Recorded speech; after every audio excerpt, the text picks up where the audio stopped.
ॐ भूर्भुवः स्वः तत्सवितुर्वरेण्यं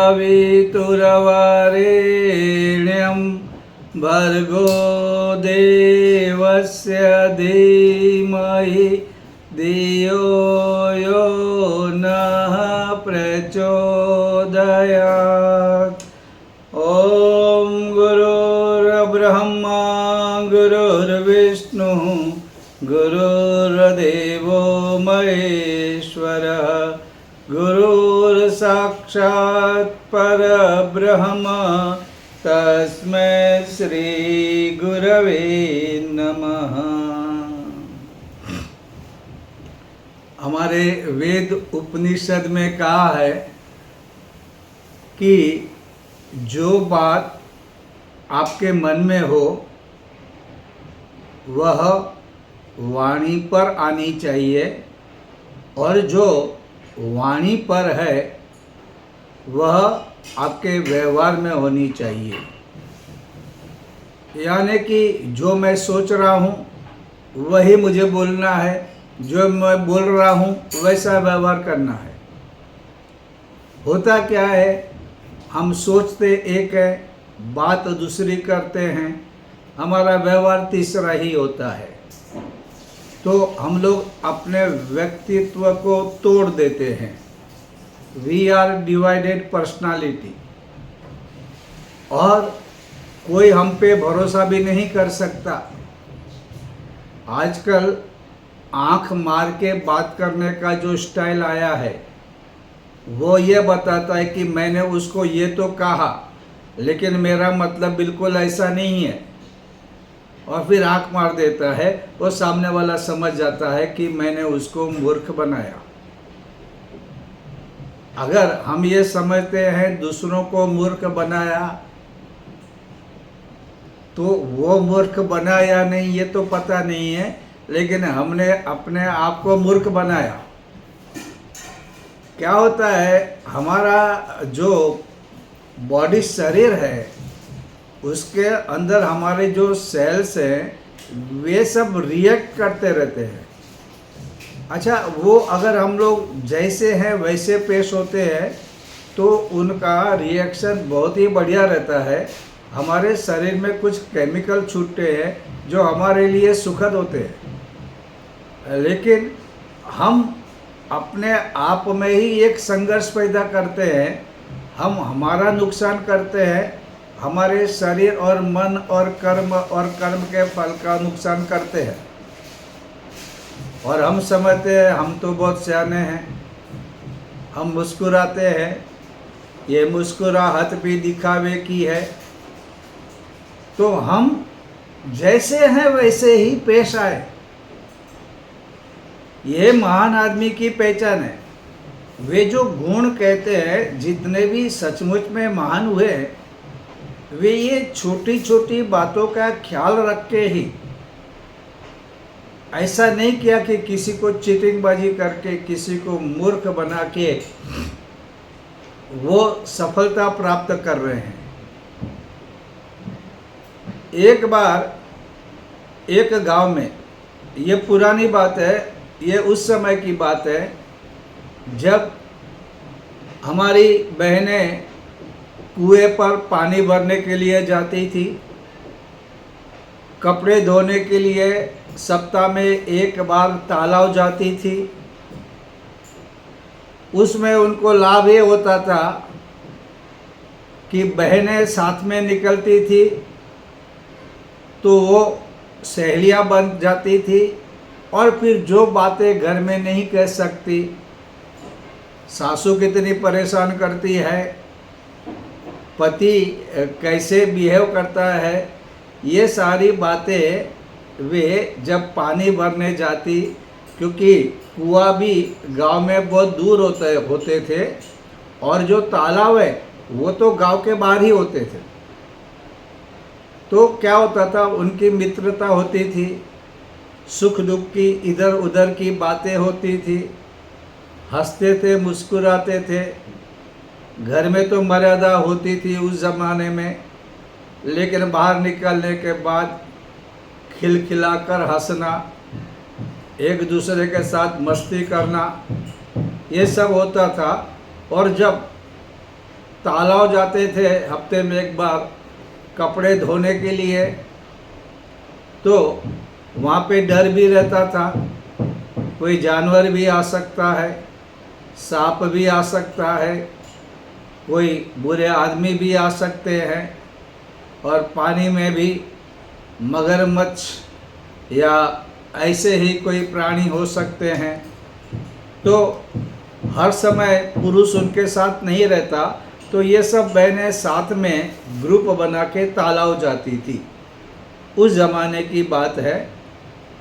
तो ये 3 सहेलियाँ पानी भरने गई, बातें करने लगी, और बातों बातों में एक महिला ने कहा, मेरा जो बेटा है ना वो बहुत शानदार है, वो ज्योतिष है, वो ग्रह नक्षत्र के बारे में जानता है, वह दूसरों का भविष्य बता सकता है, और अभी तो वो महान बनेगा, आगे बढ़ेगा,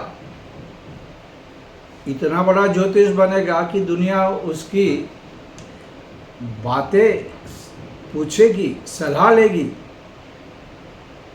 तो दूसरी जो थी महिला, उसने कहा, अरे मैं क्या बताऊं, मेरा बेटा जो है ना वो बहुत बड़ा पहलवान है, वो कुश्ती खेलता है, नदियां पार कर लेता है, एक गाय का दूध खुद पी लेता है, उसमें इतनी ताकत है, एक हाथ से वो बैलगाड़ी को भी उठा लेता है, पूरा गांव डरता है, आसपास के लोग भी डरते हैं, उसकी आवाज़ पे लोग वहीं पे रुक जाते हैं। मेरा बेटा ऐसा शानदार है। अब तीसरी औरत को पूछा, तेरा बेटा क्या कर रहा है? बोला, मेरा बेटा इतना तो शानदार नहीं है जिस तरह आप कह रहे हैं, लेकिन वो सीधा साधा है, मुझसे बहुत प्यार करता है। तो वो 2 औरतों ने थोड़ा अपना मुंह टेढ़ा किया, समझा ये तो कोई मामूली लड़का है, कोई बड़ी बात नहीं है। और वे बातें करते करते, हंसी मजाक करते करते चलते गए। हुआ ऐसा कि जो पहली महिला है उसका लड़का सामने से आ रहा था, और वहां पे आने के बाद कहा, हे माँ, आज बड़ा सुकून हो गया, तुम 3 महिला पानी भर के आ रही है, ये शुभ चिन्ह है, ये अच्छा मुहूर्त है, आपके दर्शन हुए, मेरा कुछ ना कुछ शुभ होने वाला है, अच्छा होने वाला है, बहुत अच्छा आप लोग मिले। माँ मुस्कुराई, बेटा आगे निकल गया। फिर थोड़ा आगे जाने के बाद दूसरी महिला थी, उसका बेटा आया। उसने देखा, अरे माँ, अभी भी तुम इधर हो, मुझे बहुत भूख लगी है, मैं अभी कुश्ती खेल के आ रहा हूँ, और सामने की नदी है ना, मैंने पूरी पार की, पानी था, बारिश था, फिर भी मैंने किया। अब मुझे जोरों की भूख लगी है, तो ये काम कर, तू जल्दी जल्दी घर पहुँच और मेरे लिए भोजन लगा, मुझे बहुत भूख लगी है। तो उसने कहा, हाँ बेटा, मैं इन दोनों को छोड़ के जल्दी से घर पे जाती हूँ, मेरे लाल, तुझे भूख लगी होगी, मैं समझ गई, मैंने बढ़िया भोजन बनाया है, मैं परोसती हूँ, तू जल्दी घर पहुँच जा। अब थोड़े कदमों के बाद ये जो तीसरी औरत थी उसका लड़का आया, सीधा साधा सज्जन सरल। उसने कहा, हे माँ, इतनी धूप में तू चल रही है, मैं हूं ना, ला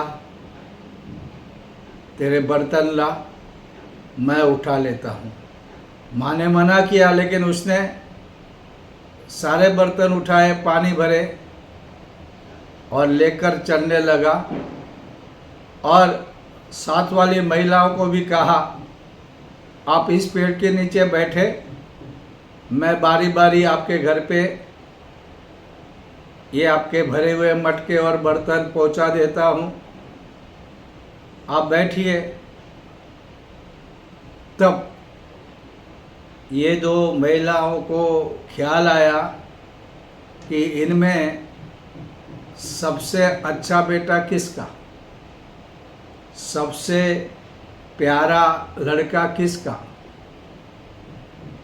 क्योंकि क्या होता है, जो माता पिता की सेवा उनके दुख दर्द को समझता है और वो अपना कर्तव्य समझता है, तो वो बेटा श्रेष्ठ है। वो पहलवान, इतना बड़ा पहलवान, एक बैलगाड़ी को भी उठा ले, लेकिन अपनी माँ के बर्तन उठाने के लिए बिल्कुल बौधर नहीं करता, तो उसकी पहलवानी, उसकी शक्ति, उसकी ताकत का क्या अर्थ हुआ। और दूसरा जो ज्योतिष का मास्टर है,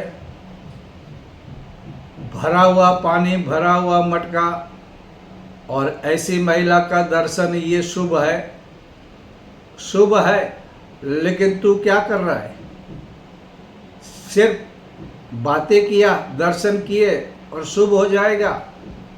शुभ होने के लिए कुछ कार्य भी करने पड़ते हैं, कुछ कर्तव्य भी करने पड़ते हैं। शुभ ऐसा ही नहीं होता है, उसके लिए भी कुछ देना है, उसके बारे में वो अनजान है। और ये तीसरा लड़का, उसे कुछ नहीं चाहिए, उसका कर्तव्य, वो अपना कर्तव्य है कि माता पिता की सेवा करना है। इससे बड़ा कर्तव्य क्या हो सकता है। अपनी माता पिता को छोड़ के आप दुनिया के लिए अच्छे बने तो क्या हुआ। अगर आपने अपने माता पिता को सुख दिया तो वो सब कुछ है। और आजकल देखो, ऐसा बिल्कुल नहीं हो रहा है। कभी कोई मेहमान आएंगे तो नाश्ता लेने के लिए पिता दौड़ेगा, बेटा उठेगा भी नहीं।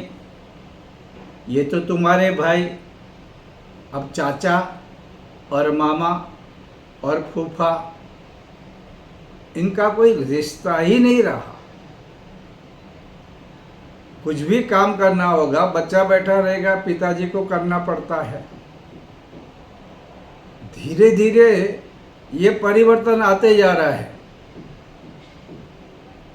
और ये कोई अर्थ नहीं रखता कि आप बहुत रुपए कमाओ। देखो, पैसे कमाना अच्छा है,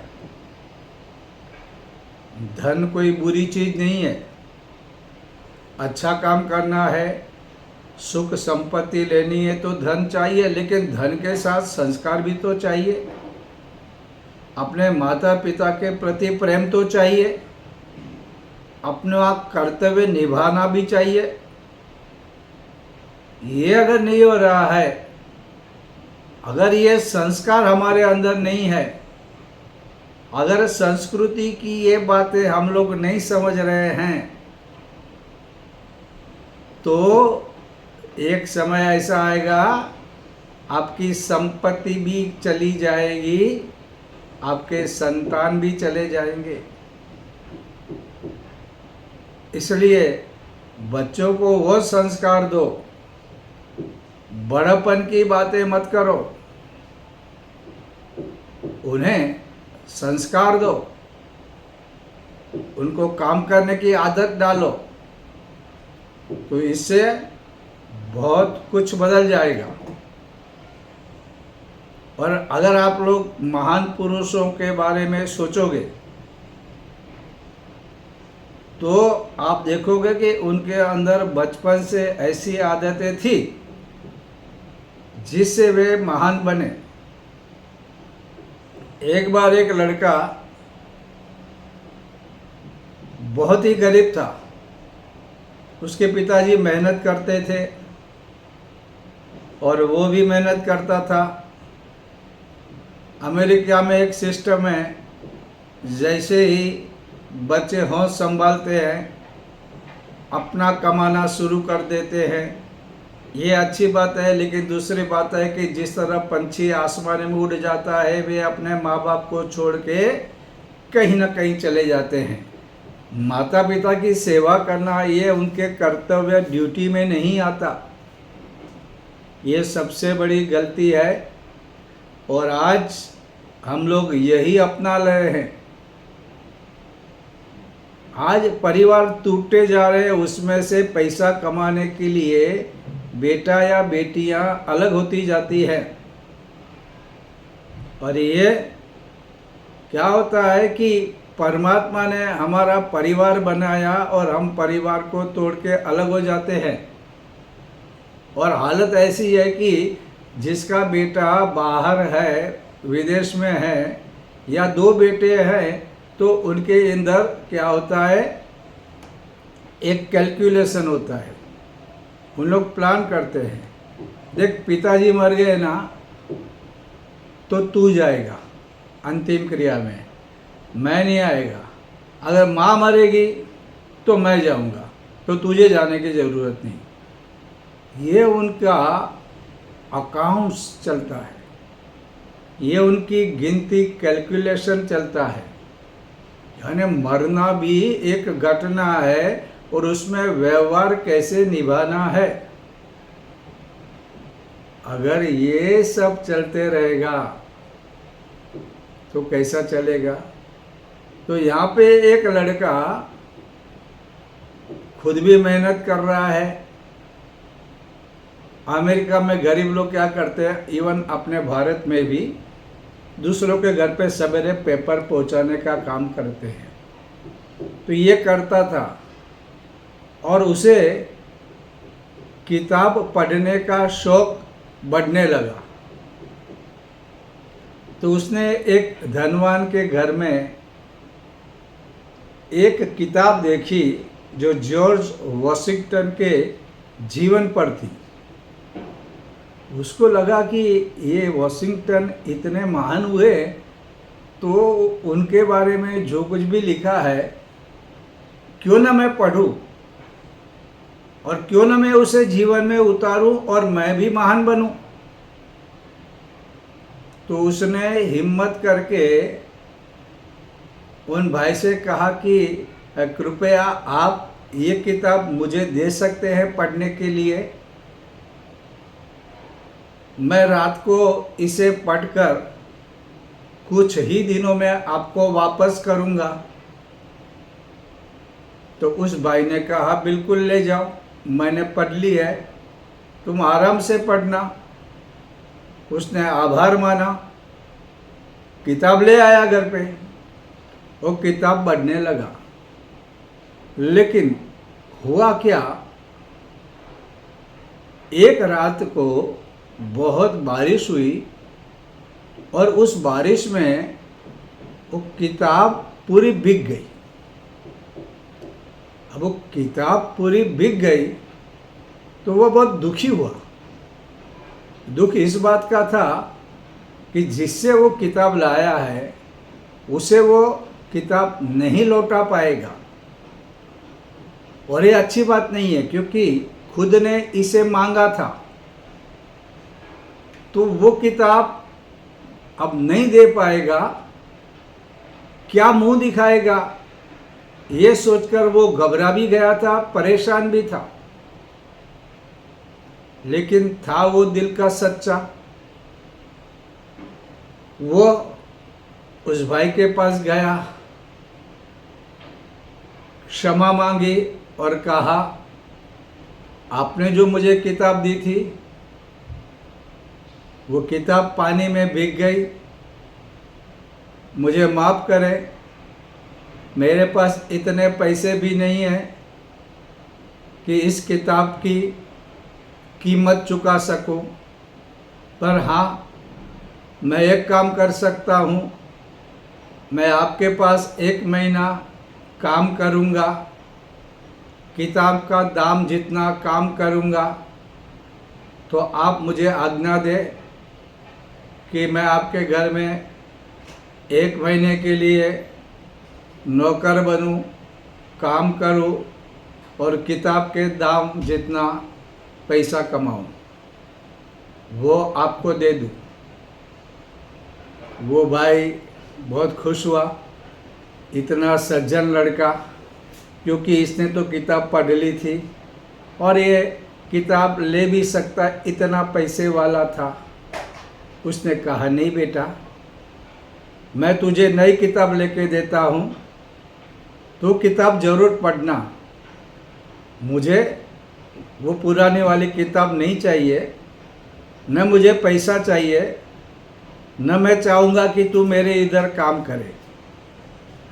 तो ऐसा ही रहे, मैं तुझे और वही नई किताब लेके देता हूँ जो तुम पढ़ना और तुम्हारे पास ही रखना, मुझे वापस मत देना।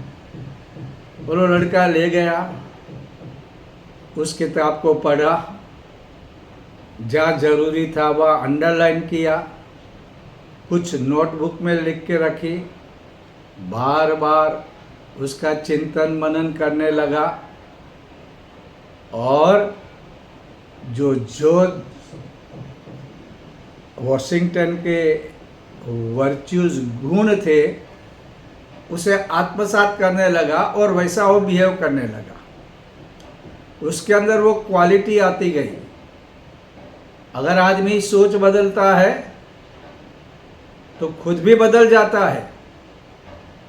आपको याद है परम पूज्य गुरुदेव का वाक्य, जो जैसा सोचता है वह वैसा बन जाता है, जो जैसा करता है वह वैसा बन जाता है। तो ये भी अपनी सोच बदलते गया और उसके अंदर सद्गुण आते गए। और एक दिन ऐसा आया कि वह अमेरिका का प्रेसिडेंट बना। और उसका नाम क्या था पता है? उसका नाम था अब्राहम लिंकन। अब्राहम लिंकन बना वो लड़का। यानी सोचो, एक छोटा लड़का ये अपने सद्गुणों को व्यवहार में लाया।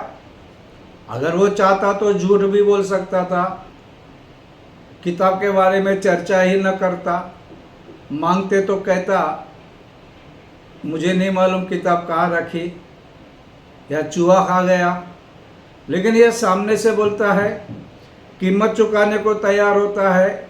सामने वाला आदमी भी समझदार था, उसने दूसरी किताब ले दी, इसने किताब लेकर रख नहीं दिया। जैसे हम लोग किताबें लेकर रख देते हैं, दिवाली में क्या करते हैं, सफाई करके रद्दी में डाल देते हैं। उसने ऐसा नहीं किया, उसने पढ़ा, उसने अंडरलाइन किया, उसने चिंतन किया, उसने अपने जीवन में इसे उतारा। तो उसका जो जीवन बदल गया और वो भी अमेरिका का प्रेसिडेंट बना। ये कोई कहानी नहीं है, ये हकीकत है, ये इतिहास है। अगर वह लड़का कर सकता है तो हम भी कर सकते हैं। हम तो बातें करेंगे तो कैसा होगा? बड़ी बड़ी बातों से कुछ नहीं होता। बातें भी गुजर जाती हैं, रातें भी गुजर जाती है और हम वहीं का वही रहते हैं। इसलिए सद्गुणों को व्यवहार में भी लाना चाहिए। एक मैं दूसरा किस्सा आपको बताता हूँ। एक औरत बोझा उठाकर चल रही थी और उसने नीचे रखा था। उसको प्यास लगी थी, पानी पीना था, गर्मी का मौसम था।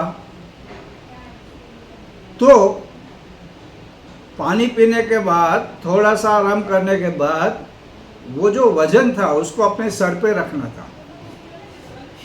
लेकिन उसकी हिम्मत नहीं हो रही थी कि वो किसको कहे। फिर भी उन्होंने कुछ लोगों को देखा, उन्होंने ध्यान नहीं दिया, न सुना, न कुछ मदद किया। ऐसे बहुत से लोग होते हैं, मदद करने की बारी आती है तो मुंह फेर लेते हैं। इतने में एक सज्जन आदमी पैंट शर्ट टाई और महंगे कपड़े पहने हुए थे, शायद कोर्ट के जज जैसे दिख रहे थे, वो वहाँ से गुजर रहे थे। उन्हें उस महिला से पूछा, माता जी क्या आप मुझसे कोई मदद चाहती है? तो वो डर गई। इतने बड़े आदमी, इतने अच्छे अच्छे कपड़े, इनका व्यक्तित्व कितना बढ़िया है, मैं उनको कैसे काम दूं? तो वो शर्मा के नहीं नहीं नहीं नहीं बोली, नहीं कुछ नहीं कुछ नहीं। तो उसने बोला, देखो संकोच मत करो, अगर आपको ज़रूरत है तो मैं आपकी मदद कर सकता हूँ। कड़ी धूप है, दूसरा कोई मदद करे या ना करे, आप कहो तो मैं मदद करूँ।